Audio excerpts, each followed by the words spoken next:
everyone, and welcome to another episode of 100 Words or Less, the podcast. I'm your host, Ray Harkins. Feels like it's been a minute since I've spoken to you because I recorded some of those previous episodes in advance because Tom Richfield, our editor, was on vacation, and I did not want to burden him with a bunch of stuff to work on during his vacation. In any event, the guest this week, Alex Henery, the guitarist from on hiatus band called Basement. They were from the UK, and he now spends his time working for Run for Cover Records. So more on him in a minute, but let's talk about propertyofzach.com. I've told you once, I've told you twice, I've told you 30, 40 times maybe. Visit the site. If you're not doing that, you're missing a key component to the independent music culture and landscape.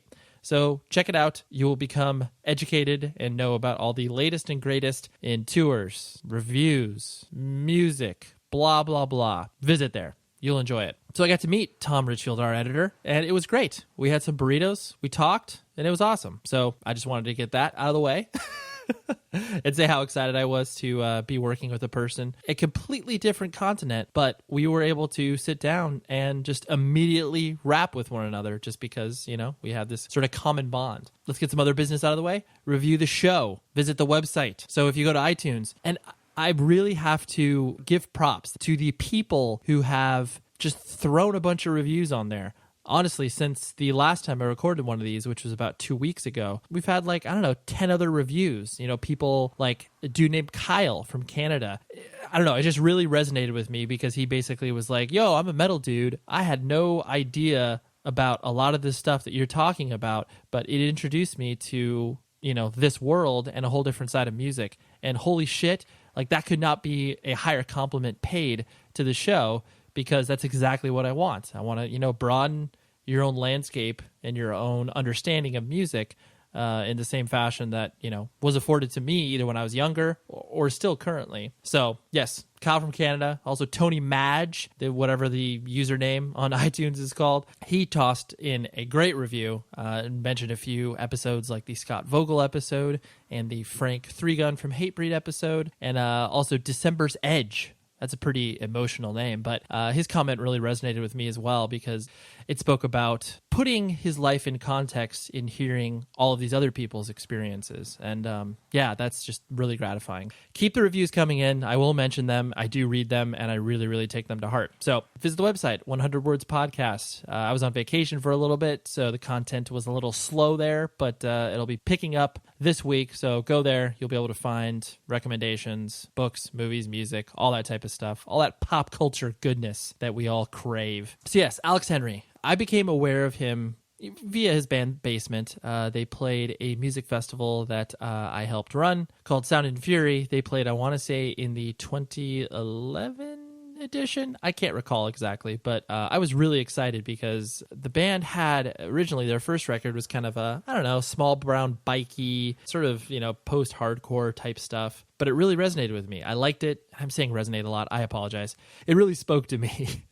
I loved what they were doing, and it was always cool to have a band that didn't sound like all the other bands that were playing the festival. I didn't meet any of those guys, but was excited for them to play.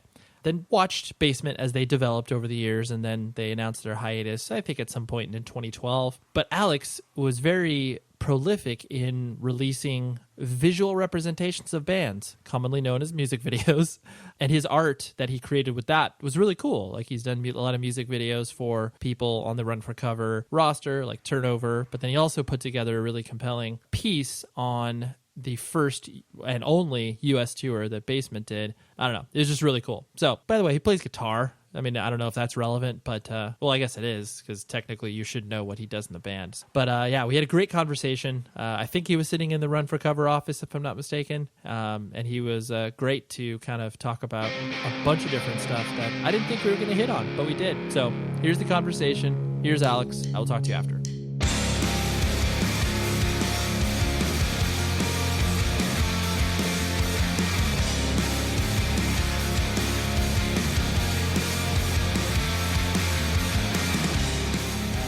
Usually I start these things off with just basically my own personal intro to what you have done musically and just kind of, you know, as a person in general.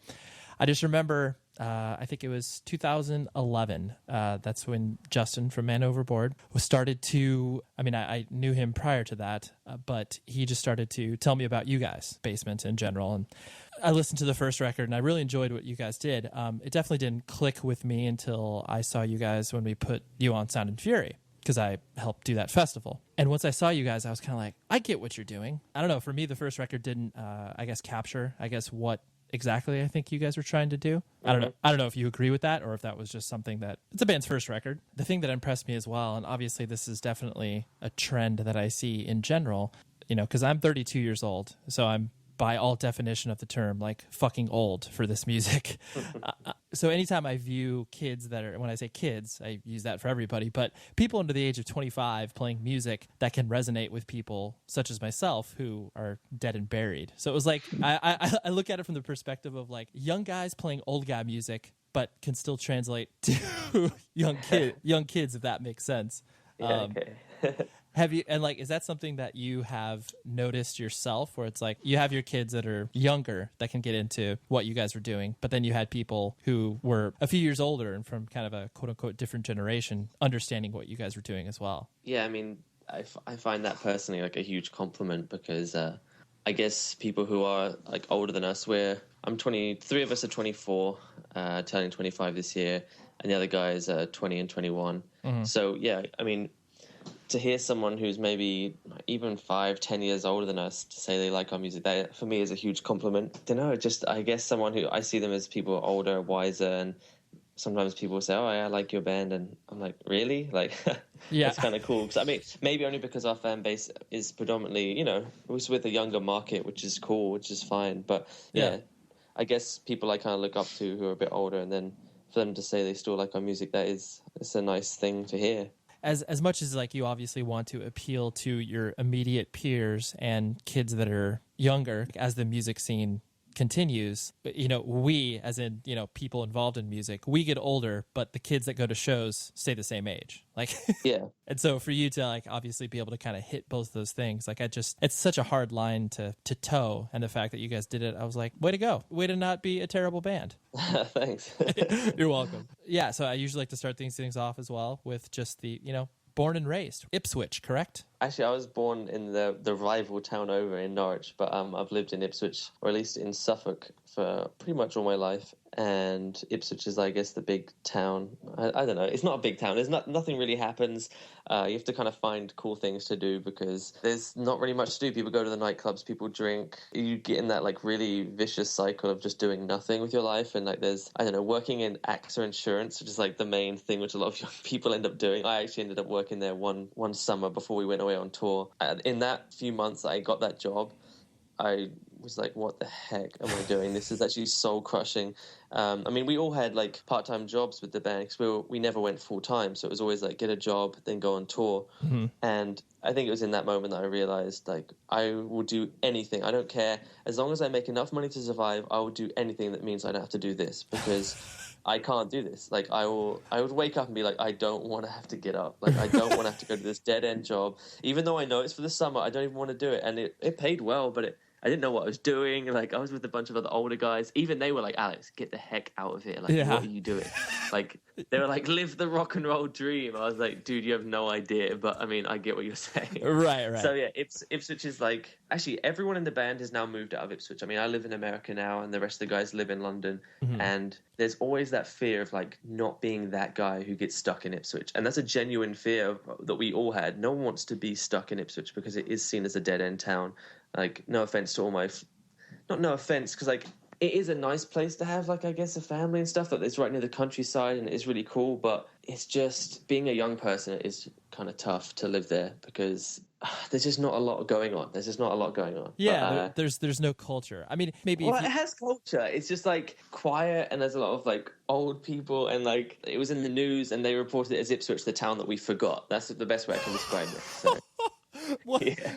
Oh, it's an incredibly low crime rate. Like nothing really happens. Like that's Ipswich. So there's that like fear that you want to get out, and that resonated with Andrew on the 7-inch and a lot of other lyric stuff that like he wanted to write about. Like you don't want to get stuck there. Yeah. Yes. So like what? Obviously in your travels across America, a town that you felt you could compare this to? Because like I'm just trying to figure out like like population wise, like is it a pretty major metropolitan city? Because I'm just not familiar. No, not really. They're just like Ipswich town. So like Yeah. it has like I don't know, it has a football stadium, and I don't know the population, but it's not big. It's like it has a small town centre, and that's about it. Like it has all your basic kind of stuff that you'd want to do. Trying to compare it to somewhere in America, I feel like it's not as bad as like somewhere just in the middle of nowhere, like Midwest, because you're only an hour away from London. But then again, England's so small that you could easily travel anywhere on the train. I don't know. I can't compare it to America because America is just so different in the way that its towns and everything is laid out. Like you guys have stuff on the side of the roads. To me, that makes no sense. In England, you drive somewhere, you park your car, and then you walk around the town. Like you walk around the city center. Like in America, you just drive. It doesn't make any sense, basically. Yeah. No, unless you go somewhere really big like New York, Boston, Philadelphia. Everywhere else is just in this weird. Just it doesn't make sense to me. But yeah, I love when people hit on those points like that. Obviously, aren't from America, that have experienced America, that are just like these things. Like logistically, don't make sense for where we come from. Like that's fucking insane. Yeah, I mean, well, England. I sometimes wish that England was on a grid system. Sometimes. Because it's all like windy roads, but then I like that. It's like a charm of England. It's like really just you're on this little road, and yeah. I mean, I think the mentality that you're speaking of in regards to, kind of being stuck in a very, like you said, forgettable town.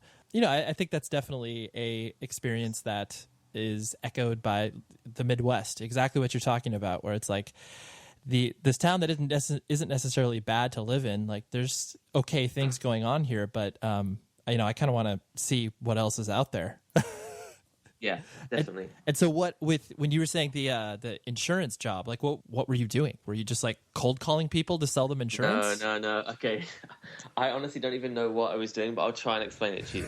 So a lady who actually ended up living at my house for a while because we had a spare room that we would rent out to people. She was like incredibly clever, and it was all to do with like statistics and the statistics of insurance to figure out like premiums and like there's all this stat stuff. I have no idea what was going on. Anyway, she was like, hey, they need someone to be like a tester to test out that their code is correct.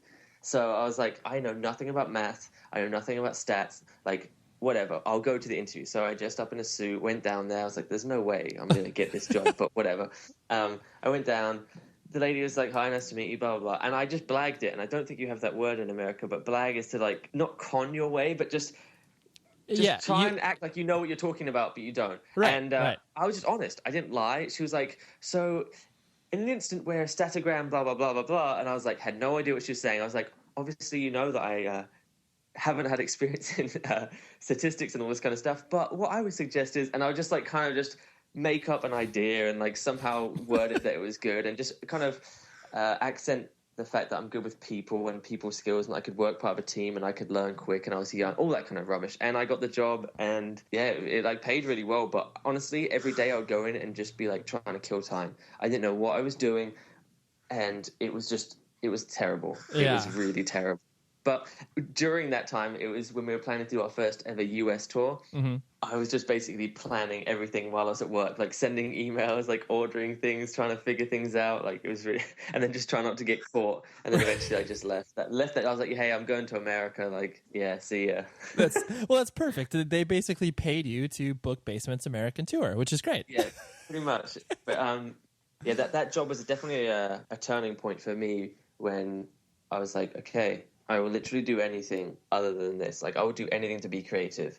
And that was definitely something that sparked out of that I realized I can't be stuck in a job like this. So, that gave me definitely gave me motivation. So I learned from it, and it was, I guess, a good learning curve. Well, yeah. Anytime you experience that sort of, I think it's human nature. When you experience adversity in something that you're just like, this is what I don't want, that's good, because that's why people date. It's like why people experience these things in order to know that, like, okay, this is what I'm not looking for in my life.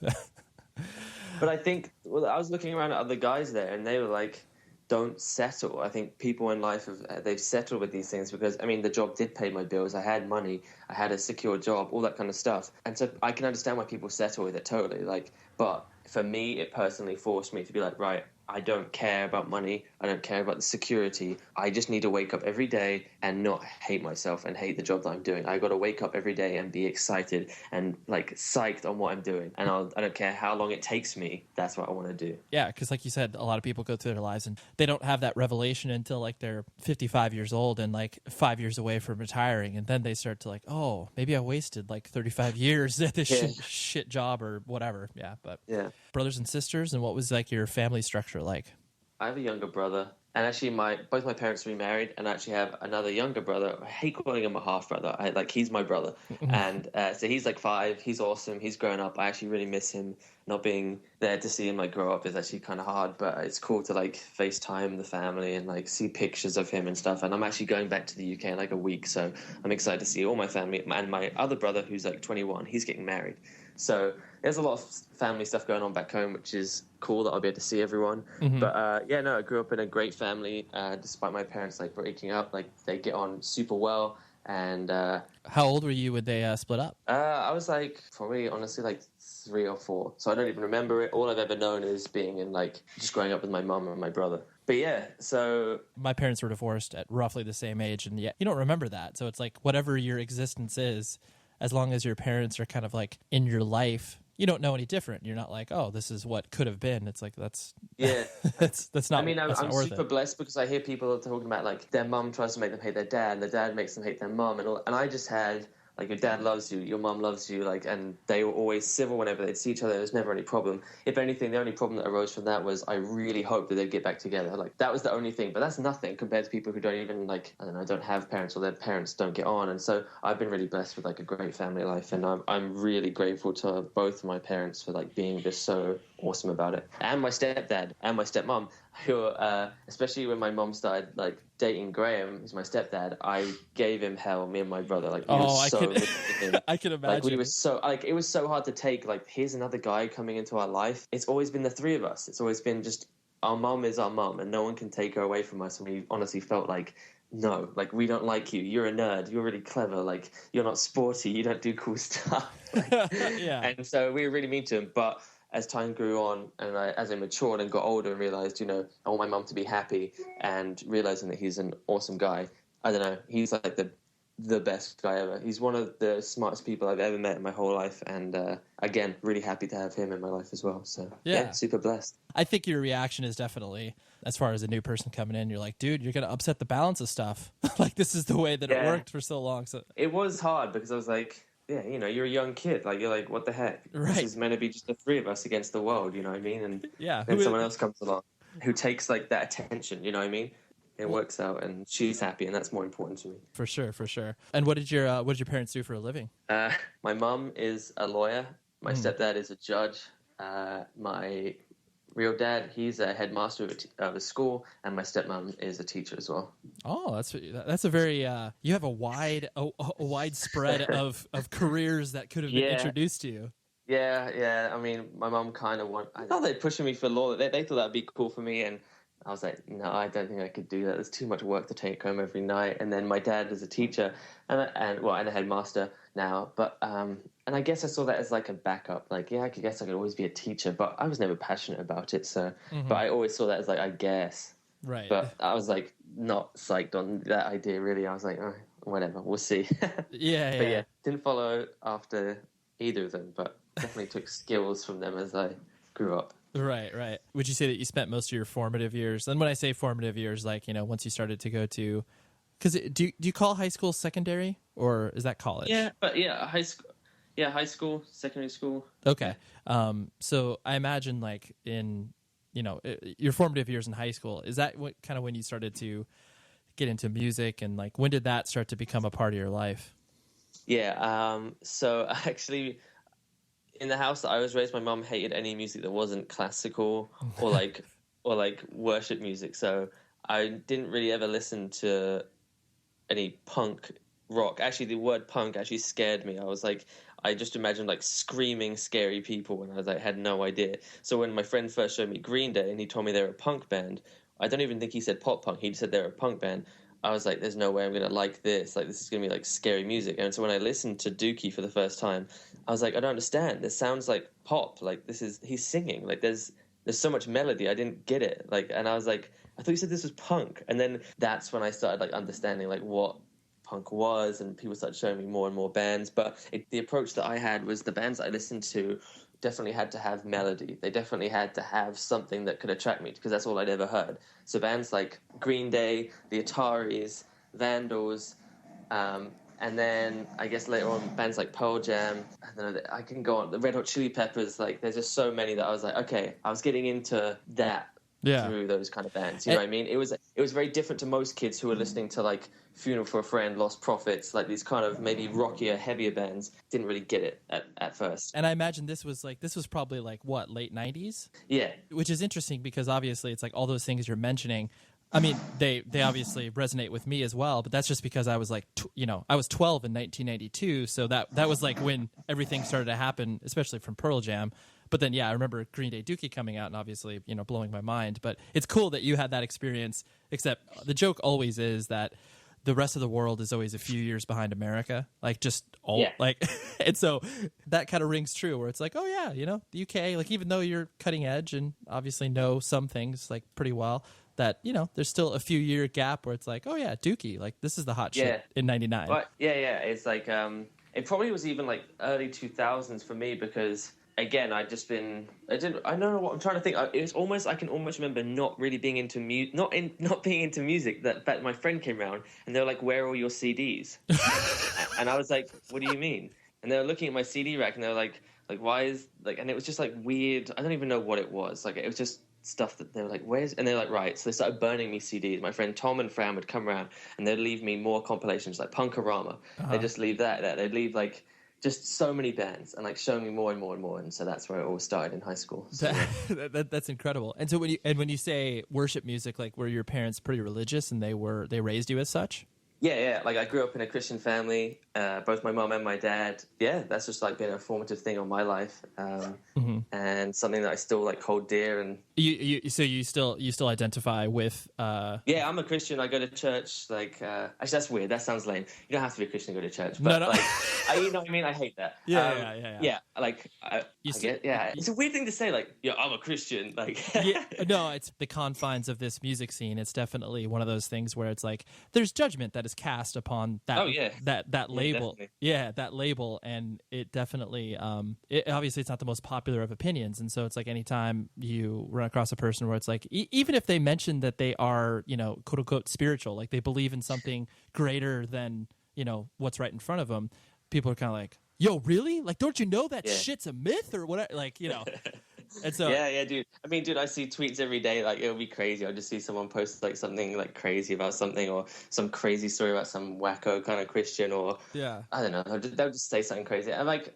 that's obviously their opinion, and that's fine. And I have friends, and I love talking about it with all my friends, and different people I meet will have like really cool discussions. And sure, it sucks, especially in America, and it's really sad to see that in the last, even like I guess 100, but probably more than 50 years of like, I don't know, like Christians really demonizing certain things like lifestyles and putting that as like, this is the one sin that you can't do, and if you do that then you're the worst. And that's obviously caused major boundaries and like gaps between people, and deservedly, like Christians have messed up, like they've offended and hurt people, and it sucks to now like being a young person to like have to like not reap that, but like be at the receiving end of that. Yeah. Oh, I totally agree, and I understand where you're coming from. Any philosophical belief that you identify with and you label yourself as such, you bring the good just as much as you bring whatever bad that comes with it. Like, I mean, using another example like straight edge, where it's like people that label themselves straight edge, like I myself am, and I am proud to be that.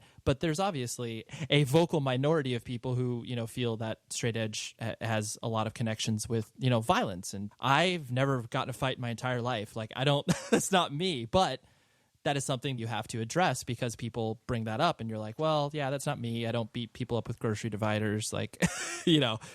No, I know exactly. Yeah, what you have to quantify it because you've labeled yourself as such. So was there ever a point, and the only reason I belabor this is because I mean, I myself define, for lack of a better term, call myself Christian. But so did you go through any points in your life where it was questioned it, where you were like, I don't know if I want to do this anymore? I mean, I probably questioned stuff like probably last week. You know what I mean? Like, there's stuff that I wrestle with all the time. But I mean, as I went to university, I was like, right, I'm away from my parents. I can do whatever I want. I don't have to go to church on Sunday if I don't want to. I can figure out what I want to do. You know what I mean? But for me personally, that's the only place that I've ever found real peace, real happiness, real joy, and real meaning to my life. And every time that maybe a few weeks go by and I haven't like prayed, I haven't read the Bible, I haven't gone to church, and I lack that kind of spiritual involvement in my life, I don't feel good. I feel empty. I feel kind of lost. And to some people that might seem a bit foreign, but to have that in my life is something that I hold very dear. And for me personally, it defines who I am. And yeah, I mean, I've been through, highs, lows, all that kind of stuff with my faith, but I'm still here standing strong with it. And it's definitely something that I don't know.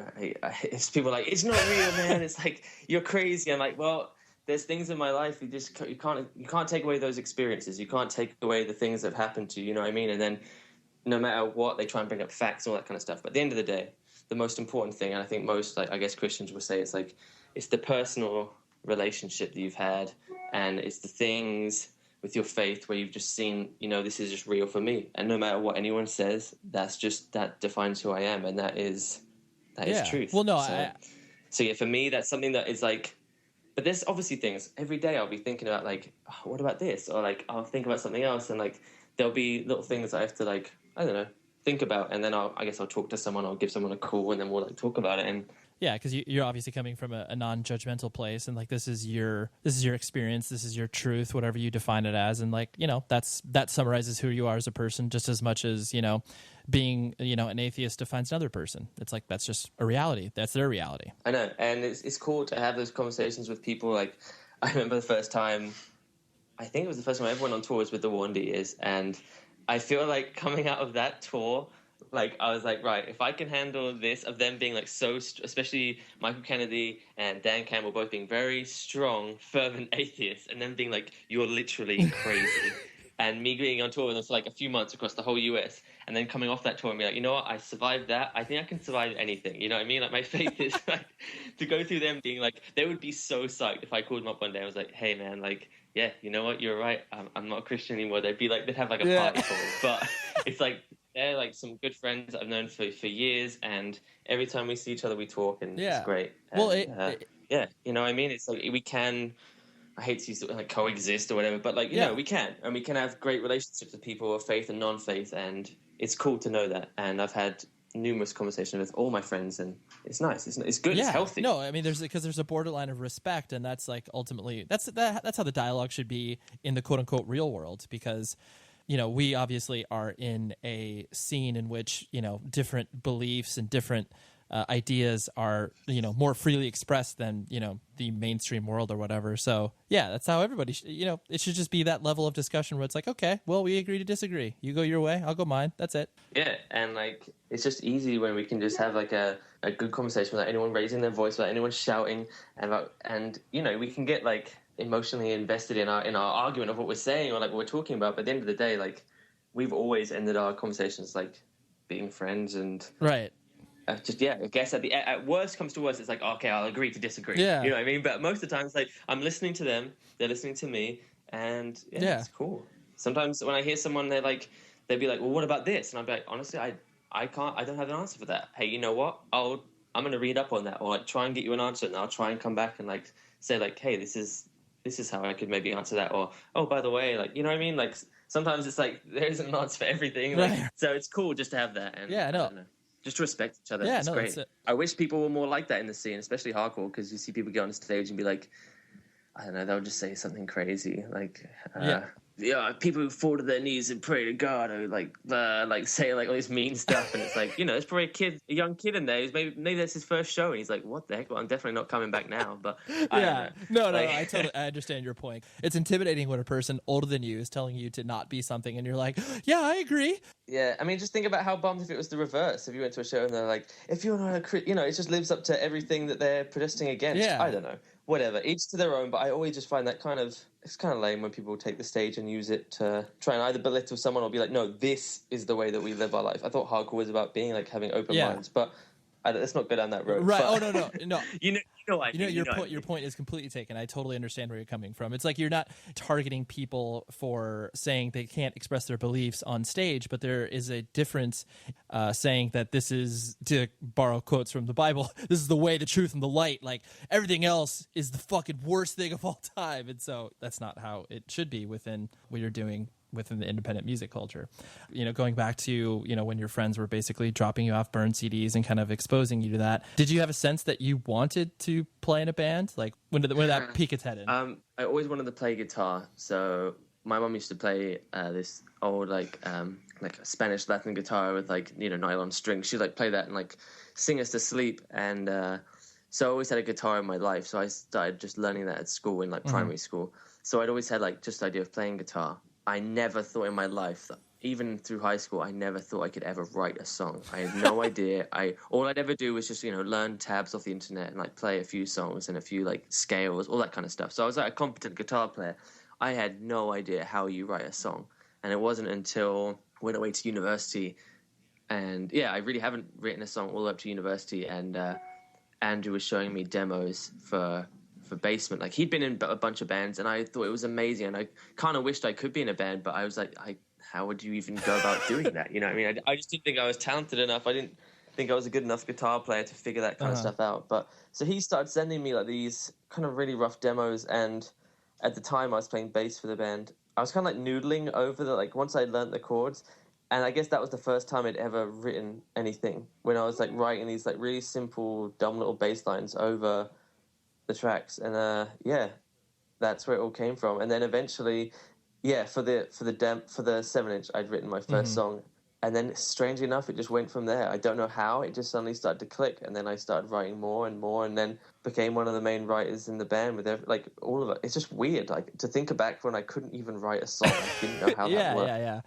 So Basement, for all intent and purposes, was your first and only band? Actually, I was in a high school band. It was just punk covers. It was me first, and the Gimme Gimmes. We just do punk covers of stuff. Yeah, that's my first band. But we only ever played at our school. School recitals. Yeah. Well, that's impressive that Basement was your first band. I don't believe you got the true experience. You're supposed to be in a terrible band first, and then that's when you graduate and move on to a band that is a little more mature. But yeah, you fucked up, Alex. I'm sorry. Well, the demo wasn't great, but I mean, we learned. Yeah. Obviously, being a band in the UK in and of itself is isolating, because prior to the job that I have now, I used to work at Century Media Records, and so I worked with a lot of bands from the UK, bands like Devil Sold His Soul and Architects and stuff like that. It was always really interesting for me to view certain bands, not so much like a band like Architects, because they are obviously making an impact over here in the States now, but a band like Devil Sold His Soul, where no one in the United States of America knows who that band is at all. There are certain bands that exist solely in the UK that never do anything anywhere else. But the fact that you guys obviously deliberately tried to make your impact more felt in the States, was that something that was very conscious of you guys, to be okay, we're not just going to be that band that just plays in the UK? I mean, that was a dream. I wouldn't say it was a plan, but it was definitely, we wanted to be known in the US because all the bands that we wanted to play with were in the US. I mean, at the time I looked at Run for Cover Records as the best label in the whole world. I loved everything about it. I loved every single band on the label. My dream was to be on that label. And so I wanted to play with those bands, and we couldn't because they were all in the US. So bands like Tiger's Jaw, Agent, Title Fight, Fireworks, when the whole scene was starting, that's where I wanted to be, and we couldn't. So we would just end up playing hardcore shows in the UK. There was no one playing alternative music that we really were psyched about, which sucked. And that's why we always had to wait for US bands to come over to tour with them. We actually never did a tour with a UK band, which is really sad. We did tours with UK hardcore bands, but never a UK alternative band. And it sucks. I remember Sharks hitting us up, but that was when we were kind of ending. But besides that, it was always this is kind of a bummer. And the thing is, with the UK press, which is very different to the US, so we have magazines like Kerrang and Rock Sound. Now, if those bands put you on the cover and tell kids, this is the band you have to listen to, and they put maybe a track from your band on the CD, your band will be famous in the UK. the press has such large influence, you wouldn't even believe it. And the weird thing is, so as Basement started doing more things after, I think it was the first record, Rock Sound liked our band, and they hit us up, and they're like, hey, we want to do these few little articles here and there. And they'd push our name every so often in each magazine, like each month or week or whenever it came out. And honestly, you could see the effects, and it was mind-blowing. These younger kids who I'd look at, and they're like, they've never maybe even heard punk or hardcore in their life, and they're saying that they like Basement. Mm-hmm. And it was like really crazy to me. And especially when I came over to America, I realized these bands get in this little circle in the UK where they can dominate the UK scene. They can play all these, I don't know, crazy sold-out venues, but no one in America has ever heard of them, because they're just in this weird thing where they're stuck in this UK press cycle. That's all they live for, is to try and get on the cover of Kerrang, or they try and do like a live session for this whatever. It's just so dumb. And so we never really cared about magazines. It was just like a random thing that ended up just happening. And I was like, well, if they're going to do it, why not? Like, I don't really care. I definitely didn't start a band to be in a magazine. Like, I wanted to travel. And so... Well, it was just great to know the people out in the States. So when we'd see like Title Fight or Transit or Balanced Composure, they maybe post a little thing about us, or, oh, we've been listening to this. Like, that was on my radar. I couldn't believe it. Like, I couldn't believe that they knew about us. So yeah, it was definitely a big help to our friends, and then eventually Run for Cover, which was the massive push. Yeah, very crazy. Because people don't, like, if they don't pay attention to what the UK press is, like, they'll have no concept. And your point is completely well taken, where it's like, it's insane. It's to the point where it's like, a lot of those magazines, if a kid would look at it over here in the States and, be a little bit older, they would look at it kind of like a tabloid magazine. I don't mean that in like a derogatory sense, but just in a sense, like any sort of sensationalistic thing that the magazine can put in there about a band, drama, or anything like that, that will get so much press. And like that will get so many people talking about that band, for better or worse. And then, it could totally be that cycle of where that's the only thing that kind of matters to bands, because that just feeds the machine, Yeah, it's very crazy. It's funny when bands would be like, oh, so have you done like these, have you played this venue in the UK? And we'd be like, no. And they'd be like, really? We're like, oh, we thought you were like, successful or whatever. Like, we would play this one festival, and it's all about like, oh, where have you played and who have you played with? And then we'd be like, oh, have you guys ever like been to America or anything? They'd be like, no. And we'd be like, oh yeah, like, or even to Australia. They're like, no, like, they've been to like Europe. They'd never done it. Maybe played one show in France. Like, they would just do the UK circuit until their band the legs fall off, and that's it, and they're done. That's what a lot of things happen with the UK. The band they just keep doing the UK until no one cares about their band. It's really weird. Yeah, it's very strange. There's definitely, I think, to me, one of the most bright examples of that. I remember that band 100 Reasons. Oh, yeah, they were sick. And I just remember they did a split CD here in the States with like Garrison. They could play to, negative 100 people over here in the States, but then in the UK, it would be, massive. Yeah. And it was just like, no, like, it's just such a weird thing. I mean, the same could be said where it's like in Canada, there are bands that are, a band like Alexis on Fire can play stadiums and then come to the States and play like in front of 300 people. It's so weird how these random dividing lines, especially in internet culture, where it's like, it's easy to get bands now. But yeah. I mean, it is now interesting to now see who, because of the internet, obviously now more bands can break out and get to the States, but it is still very hard to break from the UK. But it is interesting now. I try and see like, oh, I wonder if this band's on their radar. I wonder, like, it's interesting to hear American kids like, oh, I like this band. I'm like, oh, okay, cool. That's cool that they know about them. But yeah, it's definitely interesting to see, like, especially when some American bands do so well in the UK and they just don't do well in the US. It's very crazy. And there's really no rhyme or reason behind it. You said, you didn't really tour with any alternative bands in, the UK or anything. Like, did you guys feel isolated from that perspective? Was it like, oh man, like we're kind of just trying to do our thing, but no one's really... Actually, at first, it's really funny. The first tour we ever did, like actual tour, was Tiger's Jaw, End of the Year, and ourselves. And we were like, holy cow, this is amazing. This is great. Like, I'd been friends with Tiger's Jaw, so it was so cool for them to tour with us, and it was their first ever UK tour. Then the next tour, we did a few dates with, I think it was like Transit and Man Overboard. And then we did the Daylight and Hostage Calm. And people started getting upset and being like, oh, Basement, all they ever do is like tour with everyone. Like, oh, I'm sick of seeing Basement. So we're like, great. So we tour too much now because supposedly we're touring on every tour. But there's no other band to do it, you know what I mean? Which people probably take offense to that. But I mean, it was then we're like, right, so now we have to be careful, like, what tours we take on. But now we can't we never thought we were big enough to do a headliner, so it was just really weird. It was like, all right, so we just won't tour for a little bit. Like, we'll just play it safe. I don't know. It was like a weird time at the start, because now we're like, oh, great, we're touring too much. And then kids were like, oh, you're not touring enough. Like, it was just like, oh, shut up. Like, we'll just tour whenever we feel like it. Yeah. So, actually, after that Daylight one, we didn't do any tours with alternative bands until Title Fight, maybe like at the end of the year or something. It was a long time. We didn't really do anything. I didn't think I felt alienated. I just felt like we didn't have any options, which sucked, because I would love to have gone out with like maybe some other UK bands that were really psyched on. Like, I'd look to America and be like, oh, look at these awesome tour packages. Everyone, like, great bands compliment each other. They look like they're friends. Like, I wish we had that. Yeah. So, but we ended up doing that with like a few hardcore bands. It was really fun. We went to Europe with More Than Life and BWP, and that was an incredible tour. But at times, it would have been nice to have another alt band.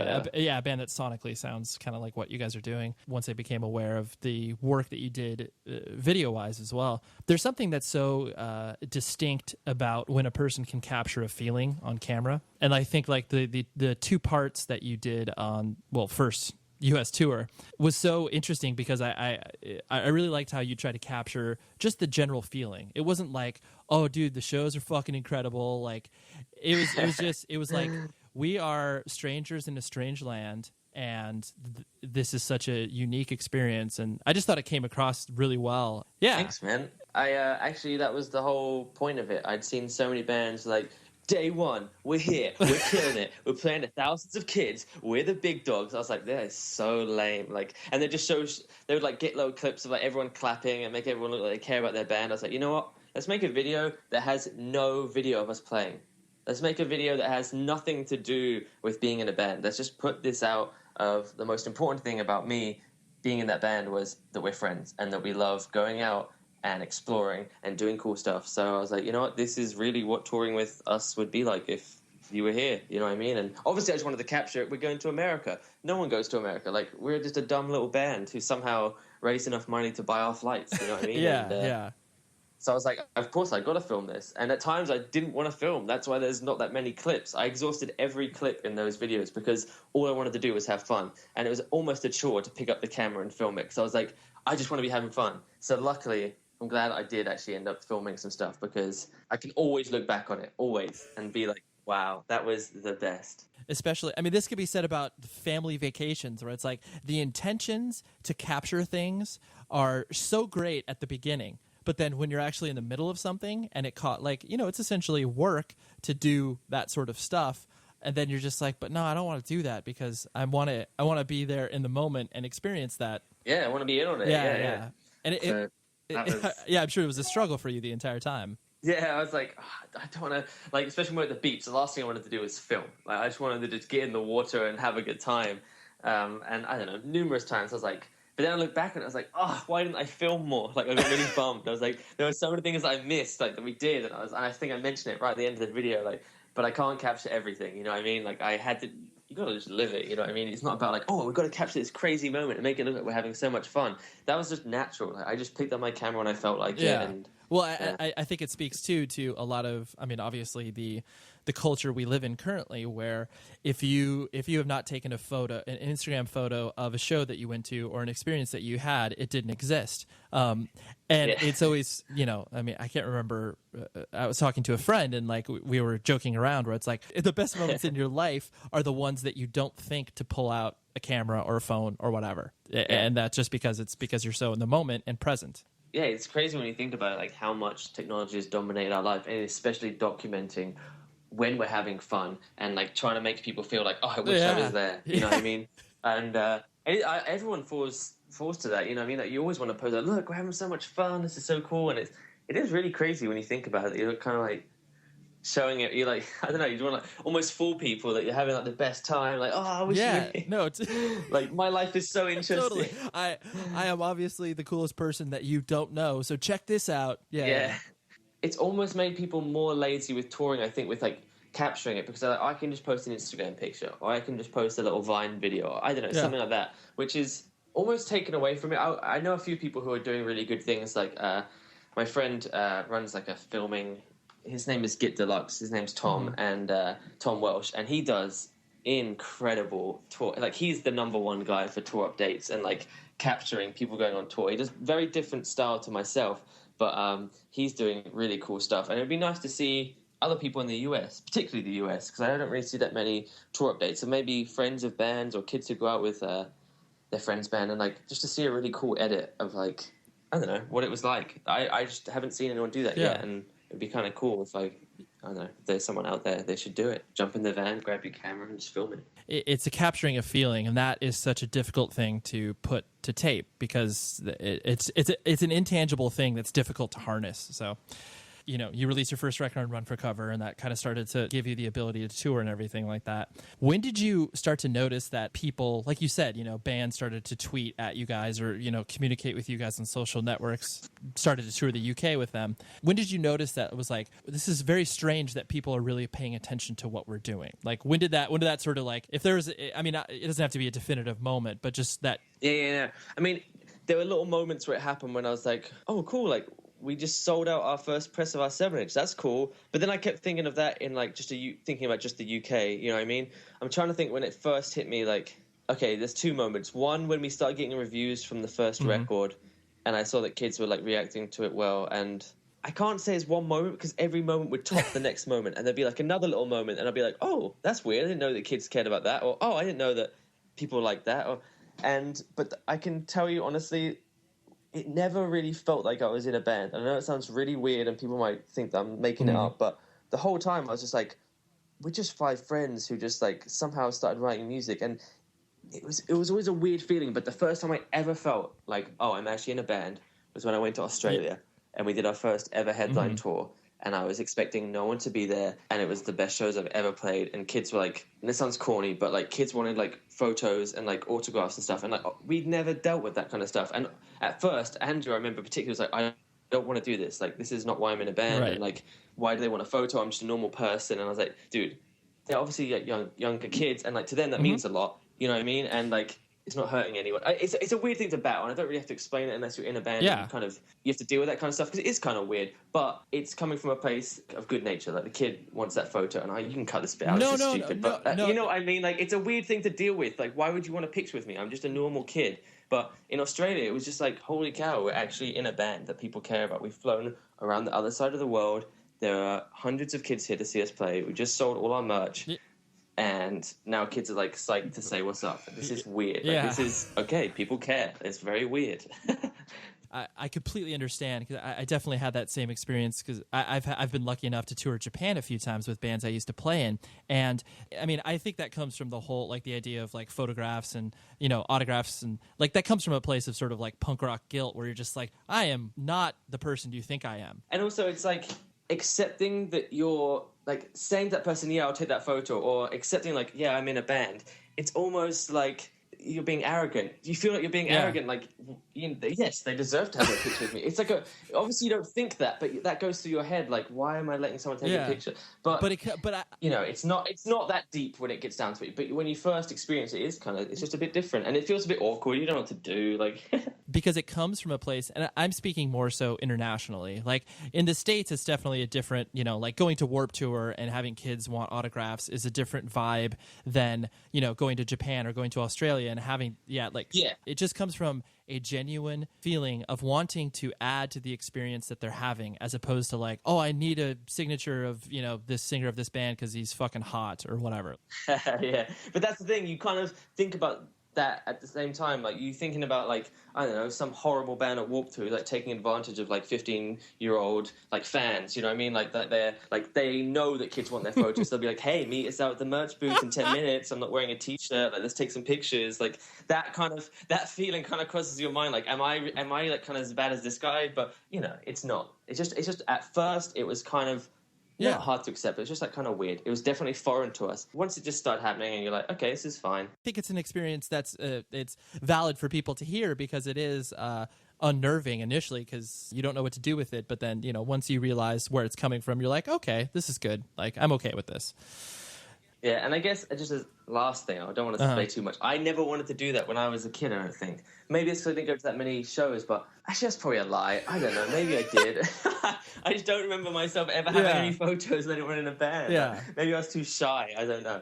But no, honestly, the last thing I'll say is when kids were like make us stuff. We all went to Australia. We had pictures with koalas. This girl drew us all as cartoons and brought it to the show. And that was like, as if you took that much time. Like, she was obviously really nervous to like give it to us. I was like, that is the coolest thing ever. And like, we gave her like a T-shirt and like said what's up and said thanks. And I was like, that's cool. Like, someone went out of their way to do that kind of stuff. I was just like, I didn't really know how to accept it. I was like, wow, thank you. It's really nice to know that people like are that psyched. Right, because they're investing their time into you, and that feels, especially for a person, it's a one-sided relationship. You've got no relationship with them, but they have an intimate relationship with you, and like, what do you do with that? But that's definitely like mind-blowing. Yeah, no, for sure. But I like that. I like the way that you view, or that you put it. The first time I ever felt like I was in a band, because that's definitely, I think that thought is lost, especially when it's like, a band starts with, different motives than beyond just playing music, where it's just like, oh, I see that I am able to make a living off of this lifestyle or this this particular scene. If they're coming at it from a business perspective, that's when it can kind of fall apart pretty quickly, or be a very inauthentic experience. Exactly. Two random last things that I wanted to hit on before I left you. When you obviously decided to break apart Basement, it was very, for lack of a better term, like, it was very mature. It was in the sense of, you're just like, all the members in the band want to focus on different areas of their life, and that's kind of it. Like, it was a very, I don't want to use the word cold, because it wasn't cold, but it was just it was practical. It was pragmatic. Yeah. And I can't recall a band doing that, especially because you guys were in your early 20s, kind of making that decision to be like, oh yeah, like we've done that and it was great and we loved it, but now let's focus on other areas. Yeah, I think the main thing, and it definitely, I can remember the exact conversation I had with Andrew. We were in the middle of our first US tour, and we just played a show that went well.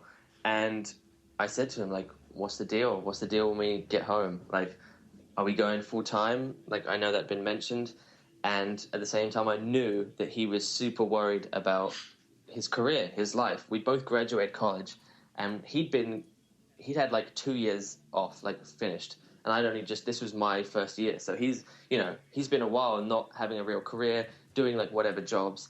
And he was like, dude, I can't, like, I don't think I can do this, man. I need to have stability in my life. And I was like, I totally understand. And the same thing happened to me. It happened to me after we decided that, even so early in the band's career. Like, we still went on to do a lot more things that next year, but the whole time knowing, right, it's going to come to an end. And when it does, we all have a plan. And I just don't want to be that guy in a band when I'm like 30 years old. Like, yeah, man, I was in a band, and like, you didn't really do anything. You know what I mean? Like, yeah, you toured, like, but you don't really have anything to show for it. And I think we'd all rather be in a comfortable position and then maybe consider doing the band than rather just keep plugging on the band, and then eventually we're just, I don't know, not cool, or no one cares, and we have nothing to show for it.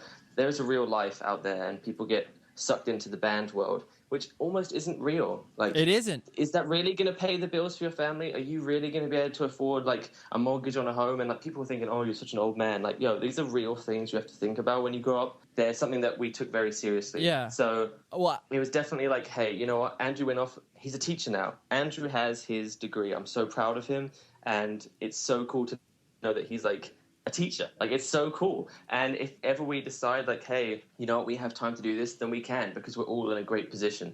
And for me personally, I have the best job in the world. I have something that I get to be creative every day. I work with people who are my best friends. And if I hadn't made that decision to take a break on the band, I don't know. I don't know where we'd be, and I don't know if we'd be like truly happy, but I know right now that everyone's in a really great position, and it's definitely, we had to be honest, like that's how we felt. Right. I mean, and that's, like I said, it's a very mature decision for people of, this isn't meant to be derogatory or be ageist, where it's like, usually people in their younger 20s don't have that thought, where they're just like, whatever, like, I'm invincible. I'm going to do this band thing forever, and that'll be fine. And then, then they're 30 years old, and they're like, so I literally don't have any marketable skills at all. Like, I don't. No, seriously. Yeah, it's crazy. And people would call us stupid. They'd be like, "What are you doing?" Especially as soon as we announced it, that was very crazy, because it actually elevated the band, and it actually got bigger as we said we were quitting. So people were like, "You're stupid. You shouldn't do this." Like, just.